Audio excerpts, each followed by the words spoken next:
უძაღლოსოფელი ვინმეს წარმოგიდგენიათ რას ნიშნავს? მათთვის ყველაფერი შეიძლება, ჩვენც არაფერი არ შეიძლება რა. განიცდიან ტანჯვას სამებას ღიაცისყრის ბუნებრივია. ქარში, წვიმაში, თოვში. და აი ამიტომ არ უნდა იყოს civilურ ქვეყანაში ძაღლი ქუჩაში. მგონია ვიღაც არის ვინც შექმნა რომელსაც ძაღლები იმ დონეზე ძურს, რომ მათი მთლიანი გაწყვეტა უნდა და ჩვენ ვართ აქ ადამიანები, რომლებსაც ნაგვისურნებიდან ამოვათრიეთ, ბლეკვები გადავარჩინეთ, ღამეები ვაციეთ, საკუთარი ჯიბიდან დავდეთ ფული და ასე გადავარჩინეთ და ეს ძაღლები უნდა გაგვაცალონ, დაგვიხოცონ, გადაგვისვან და არ ვიცი რა მოხდება.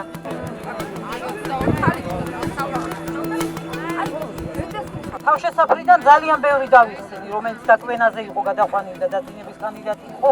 ერთ უჩვენე მეზოში ცხოვრობენ ძაღლები, ზოგი 2 წელია, ზოგი 1 ნახევარია და ძალიან ავთხოვენ მთავრობას, რომ ეს კანონი გააუქმოს. მოვითხოვ ამ კანონის გაუქმებას აუცილებლად, იმიტომ ხალხი ერთმანეთს უპირისპირდება უკვე მოძულე და მოყვარული. მე მაგალითად თავშესაფრიდან ძალიან ბევრი დავიხსენი, რომელიც დაკვენაზე იყო გადაყვანილი და დაძინების კანდიდატი იყო. ერთ უჩვენე მეზოში ცხოვრობენ ძაღლები, ზოგი 2 წელია, ზოგი 1 ნახევარია და ძალიან ავთხოვენ მთავრობას, რომ ეს კანონი გააუქმოს. civilური მეთოდები და civilური ეს უკან არის მთავრობის შენობა.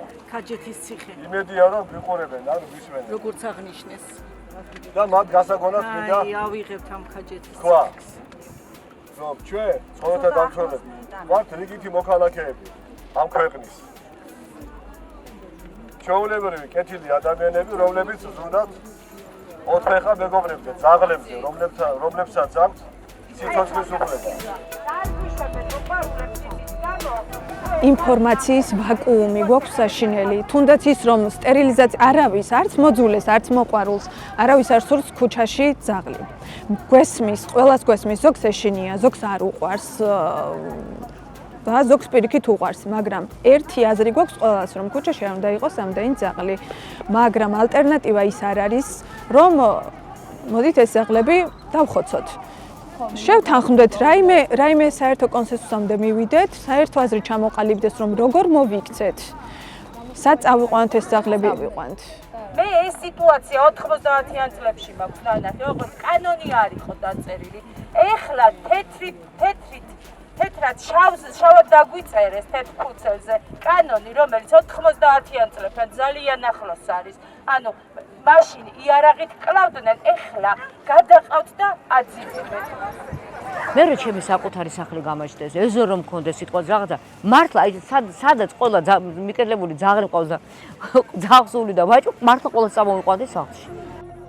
ეს ხო? სადღაც 500 კაცამდე ვარ. თითეული ადამიანის უკან არის მინიმუმ 20 ძაღლი.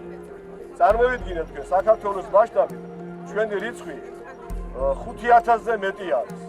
5000 20 ძაღლზე რომ გამრავლო, გამოდის 100,000 და ზუსტად ეს ის რაოდენობაა ძაღლების, რომლებიც დღეს ქუჩაში ცხოვრობენ. ჩვენ მზად ვართ მთავრობას შევთავაზოთ, რომ ჩავერთვებით აი ამ საქმეში, როგორც მოხალისეები, უანგაროდ, უსასყიდლოდ და ჩვენზე მიკედლებული ძაღლები ან ჩვენი მზრუნველობის ქვეშ ყოფი ძაღლები ჩვენ შეგვიძლია ჩვენივე ხელით მივუყვანოთ.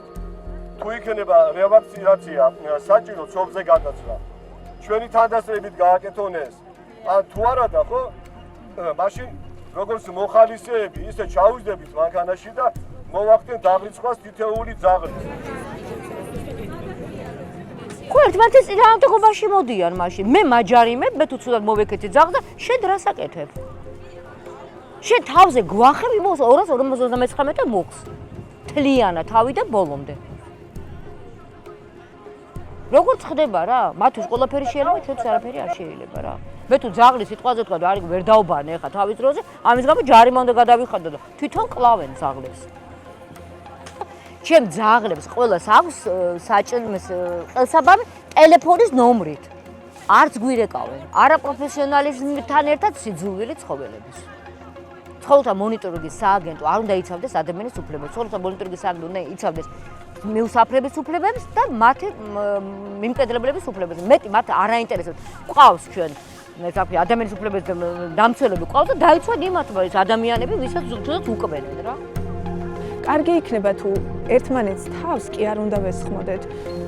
მოდით ერთად ვნახოთ გამოსავალი, მივიდეთ იმ აზრამდე, რომ არანაირი მკვლელობა ეს იქნება ცხოველის თუ სხვა, არანაირი მკვლელობა არ არის, მგონი ნორმალური ადამიანისთვის მისაღები, ვინც აზროვნებს საერთოდ და შესაბამისად ჩვენც ამას მოვითხოვთ, რომ არანაირი მკვლელობა თხოვნა გვაქვს აგერ ჩვენს მთავრობასთან, რომ შეგვხვდეს ჩვენს წარმომადგენელს შეხვდეს და იქნებ ერთად მივიდეთ რაიმე შეთანხმებაზე, რაც არ გულისხმობს ძაღლების ასე უკონტროლოდ ხოცვას, უადგილო ადგილებზე დატოვებას, მათ სიკვდილს და რაიმე ფატალურ შედეგებს, იმიტომ რომ ეს კიდევ ვიძახ, სიკვდილი არ არის გამოსავალი. რეგიონებში უფრო ცუდი სიტუაცია, რა თქმა უნდა, იმიტომ რეგიონებში ხო ვინ გაიგებს ახლა რომ ძალიან ადვილია ძაღლების გაქრობა რეგიონებში უფრო.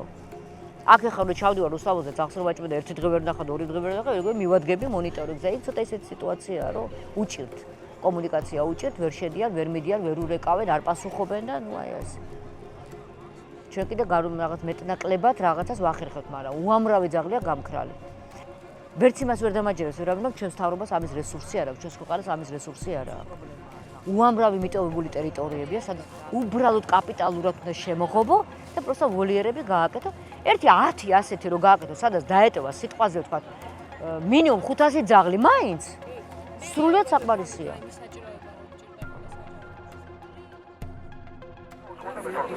აქ დავარ 4-ში 3 საათზე და კიდევ ოჯახის წევრი მაინც ამოვიდა.